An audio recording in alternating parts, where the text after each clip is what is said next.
Welcome to Meaningful Medicine, a Novant Health podcast, bringing you access to leading doctors who answer questions they wish you would ask. From routine care to rare conditions, our physicians offer tips to navigate medical decisions and build a healthier future. I'm your host, Maggie McKay. Today, I'm sitting down with Dr. Lai Kok, and we're going to be talking about a new type of treatment for atrial fibrillation. Before we get started, I would love to know how electrophysiology became a passion of yours and what made you want to become a cardiologist. Well, let me answer the second question first. I guess when I was going through medical school, I've always found cardiology interesting and fascinating. It fits my personality, my temperament, because it's one of those few subjects in medicine where there are clear, measurable parameters, and there are good explanation to how the disease comes about, and there's because you understand what causes the problem, and therefore you can tailor treatment to solve the problem. So I guess I am a pseudo engineer by default. And as I entered the field of cardiology, and I found out that it's really fascinating to try and understand the electrical system of the heart. And it seems like it requires more of a lifelong learning just to understand the intricacy of heart rhythms and heart rhythm abnormalities, as well as it allows me to use my hands because I like to work with my hands. So I think it's like a merger of just different interests of mine that somehow lends me into this field of electrophysiology. Well, lucky for your patients, that's what you chose. What is atrial fibrillation and what are the symptoms? Atrial fibrillation is it's probably the most common rhythm problem. The word atrial indicates it's a problem related to the upper chamber of the heart. And fibrillation it's a word that means that your heart is beating very fast and very chaotically. So atrial fibrillation, in short, is when your atrium, which are the upper chambers of your heart, is just beating very fast and very irregular. And it can cause significant symptoms to, surprisingly, there's a small percentage of patients who may have atrial fibrillation and they hardly have any symptoms at all. They will not be aware of it unless the doctors happen to do a 12-lead ECG on them. Can it be prevented? That's a very good question. In some cases, oftentimes atrial fibrillation does not have a known cause, a known direct cause.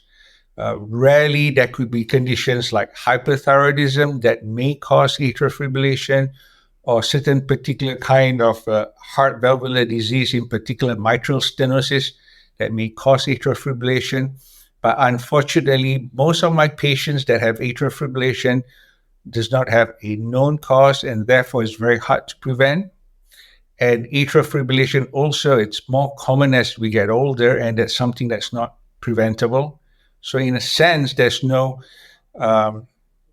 real prevention apart from just healthy living, healthy lifestyle, and minimize risk of having heart disease. That would be one good way to prevent atrial fibrillation. What type of heart doctor should you see if you have a heart arrhythmia? I know sometimes you hear about the plumbers and the electricians. Well, that's a very good question. Sometimes it's just easier. I actually introduce myself as an electrician because electrophysiology is such a mouthful, and most people just get lost with that big word. And the plumbers the plumbers are some of my colleagues that actually deal with blood flows to the heart. And so I'm like the electrician of the heart.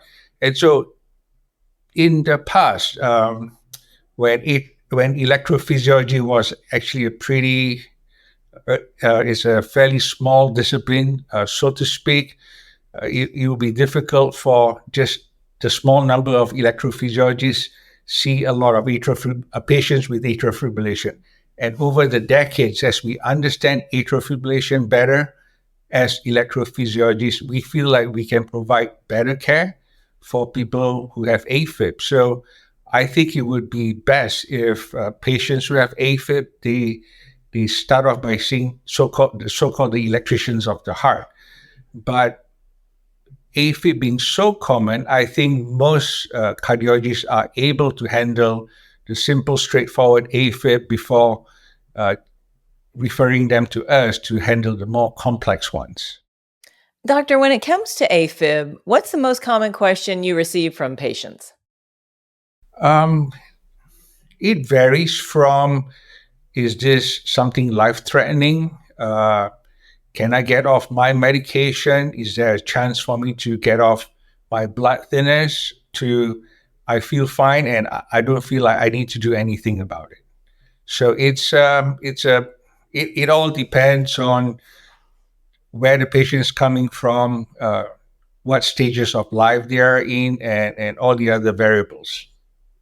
So I guess there's no one common question. And aren't there many different types of treatment for AFib? Can you explain a little bit about your approach? Well, before I go into the approach of treatment, I'll just give a quick overview about the types of atrial fibrillation. So we have, when atrial fibrillation starts, it usually self-correct on its own. And so we call those paroxysmal AFib, which means patients can have AFib that lasts for minutes to hours, sometimes to a day or two, and it corrects on its own. And over time, it becomes more frequent to the point where the patient will stay in what we call persistent AFib, where we need to do something to get the patient out of AFib. And following that, if we let persistent AFib alone, it will eventually become permanent AFib, which means no matter what we do with our current state of medical technology, patients will stay in AFib permanently. So the best time to treat people with atrial fibrillation will be in the initial stages of atrial fibrillation, either in the paroxysmal stage or in the early persistent stage. So there are broadly two ways to treat them. One is to use medication, and the other one is the approach of what we call ablation, where we actually literally go use tools available to us to create scar tissues inside the atrium to prevent AFib from happening. So those are the large two groups of approach to people with atrial fibrillation. And sometimes you need a combination of both types of treatment to maintain normal rhythm. You mentioned ablations. They've been around for a while, but what's new or different about pulsed field ablations? Well, I think pulse field ablation is a very exciting technology, and you're right that atrial ablation has been around for, I think, close to 40 years now. I mean, for the longest time, when we talk about ablation, it's a big word. It just means creating scar tissue. We use temperature to create scar tissue, and initially we use energy called radio waves or radio frequency to create heat that will then burn the heart muscle, creating a scar tissue.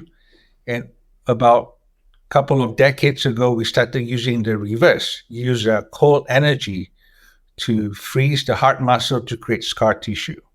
Pulse field ablation is different in that it does not use temperature, or it's not a thermal effect. What it does is it actually delivers very high voltage electrical activity that causes the tiny pores in the cells to remain open. And as a result of that, those cells become damaged. And in a very simple way, it becomes damaged and forms scar over time. Are you seeing good results with that? Well, I've started using pulse field ablation since April, and as far as I can tell, in the short term, it seems promising to treat people with AFib. I think the more important thing is that between pulse field ablation and the other form of energy, radio frequency, or the cold energy we call cryoablation, pulse field ablation seems to have much better safety profile in terms of the longevity of the scar tissue formation. Time will tell. So at least from the safety profile, it's a lot better. And also in terms of the duration of the procedure, it seems to be shorter compared to the other two forms of energy. And what's your goal when treating someone with AFib? A lot of times patients with AFib come to me because their quality of life has been impacted by AFib. And a very common complaint is that they feel tired, they feel fatigued. And my goal is to return them as much as possible to the life that they used to have before they developed AFib. And so, like I said earlier on, it depends on what on the overall health status, and so it will be a combination of medicine, ablation, or one or two of them, or all of them together. In closing, is there anything else you'd like to add that you think people should know? I think I've been treating patients with atrial fibrillation for as long as I've been in practice here in Winston-Salem, which is over 20 years. And I think from my personal experience, I think for patients who wonder whether they should see cardiologists for AFib, I think the sooner you have AFib treated, the better would be the outcome. And that would be my message to anyone who's listening to this podcast. Thank you so much for sharing your expertise and your time on this important topic. We appreciate it. Well, thank you for inviting me to share my experience, and I hope we'll be able to come back and share further insights. Great. We love it.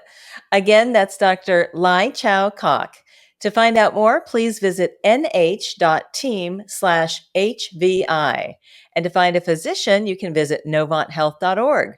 For more health and wellness information from our experts, visit healthyheadlines.org. If you found this podcast helpful, please share it on your social channels and check out our entire podcast library for topics of interest to you. I'm Maggie McKay. Thanks for listening to Meaningful Medicine, a podcast from Novant Health.